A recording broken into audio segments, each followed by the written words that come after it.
Hello everyone. So recently I designed and printed out this ball bearing cage or rail.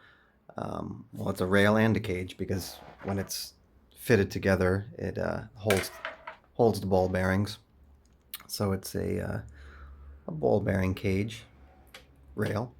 Anyway, I'm about to mount it onto this board, and we're going to see if I correctly toleranced the through holes in there. Um, this screw that I'm holding here in my hands, I do not know the actual size of. So let me put this camera down just to show you what size we're dealing with here. Um, well, again, I don't know the actual size, but what I mean is I could show you the measurement. So it's probably either an M2.5 or an M3, but um, I I believe these were just like random screws that came with some other hardware, like some corner fasteners or something, and I don't even remember, it doesn't matter if the packaging even had the size on it because I don't have the packaging anymore. But I don't even think the packaging said what size the screws were. So there you go. The overall thread diameter there is 2.64, but if you measure it at the shank where there's no threads, you get basically 2.5.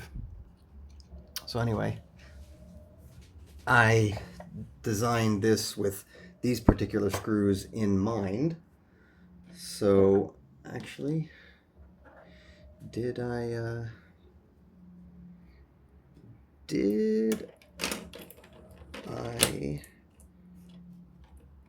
yeah, okay, they're going to be long enough. They don't need to go in deep. So basically the way this works is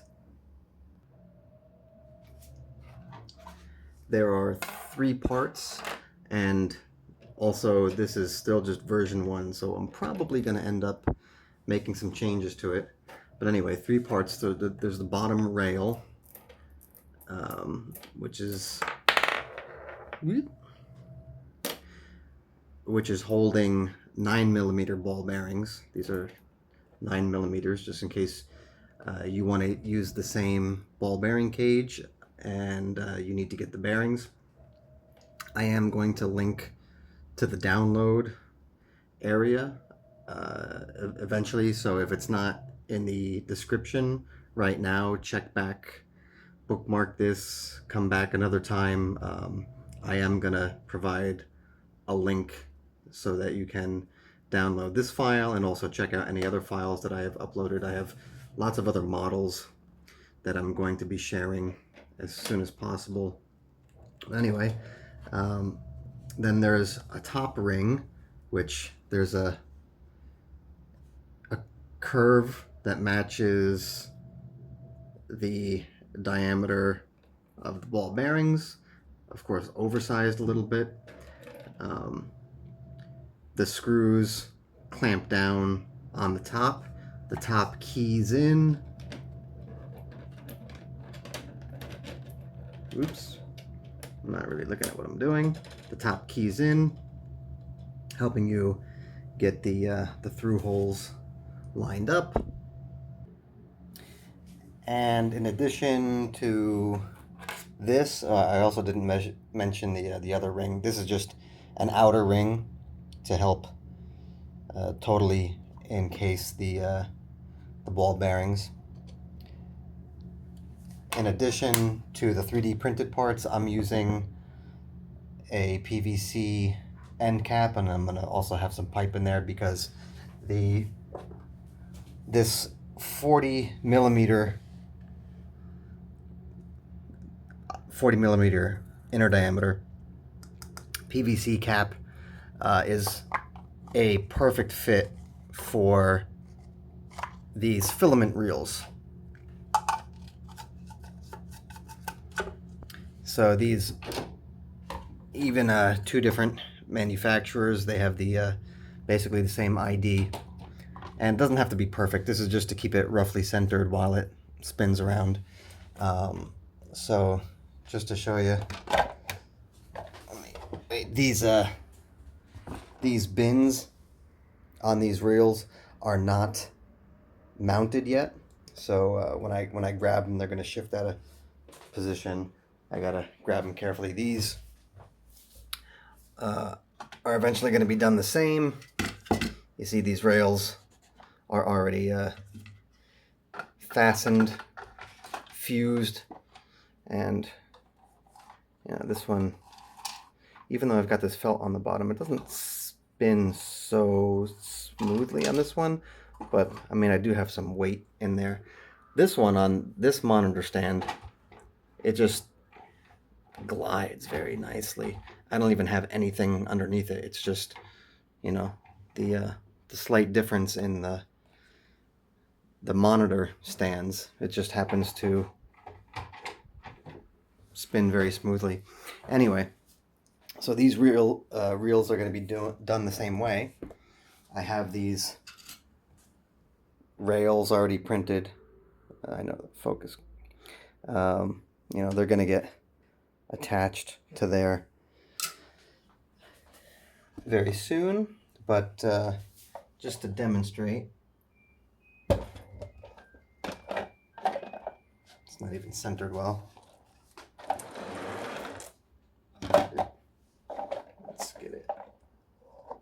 Let's get it centered nicely so it spins a little bit better. Actually, more importantly, getting the reels centered on here. Let me do it with this one first.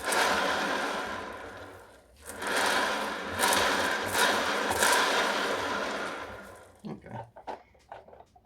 It seems to be fine. So now let's put some weight on it.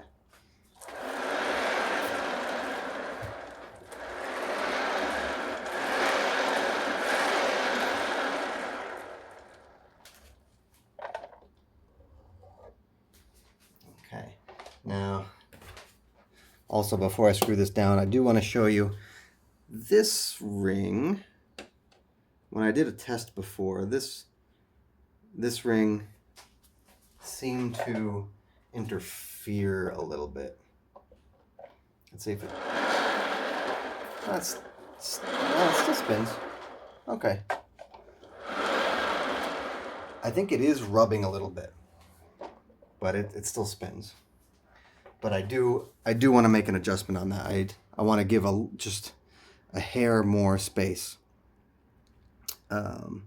because you never know. Printers have different settings, different tolerances.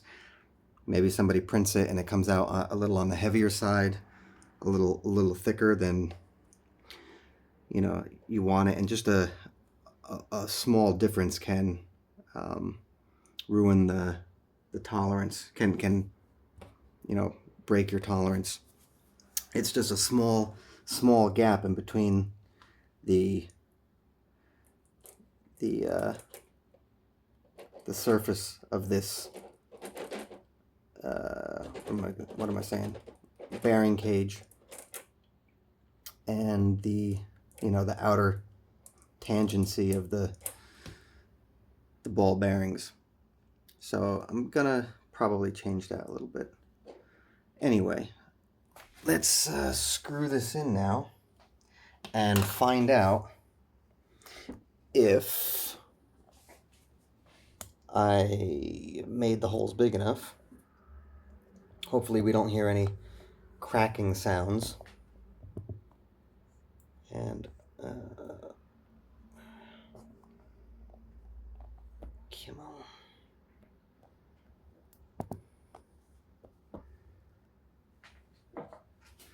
Now I could also use some heat and make sure that I am not going to crack anything if I heat up the diameter of the screw and kind of do a hot insert. But I want to see if it's going to crack by doing just a typical screw in, because that's the way I want it designed.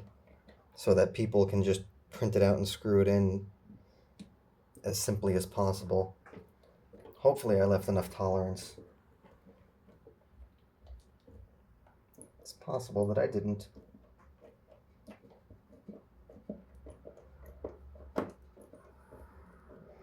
No pops, please.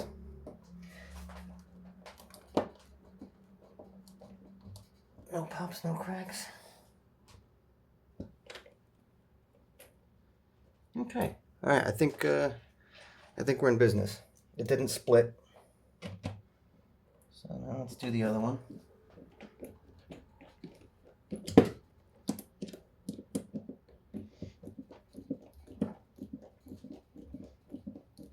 And also, we're gonna find out if the two surfaces and the height on the standoff that's on this top rail is correct, because as I screw these in and apply pressure and clamp the top rail down onto the other one, I see a little bit of movement, and if there's too much space allowing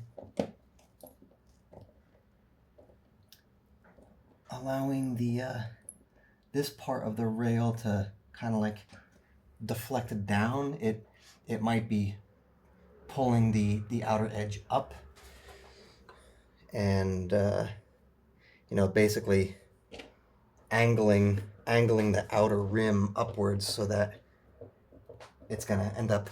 My arm is right. Yeah, sorry. Arm is right in the way. As I apply pressure here, if this part under here where the surfaces are meeting, if that part is too short and ends up getting squeezed downward, it's going to make this outer rim go upward, and then it will rub on the reel, and we won't have nice smooth bearing action.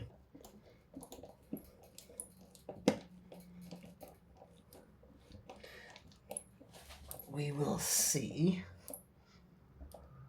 Okay. Well, now let's plop this back on top and see if we still have some smooth spinning action here.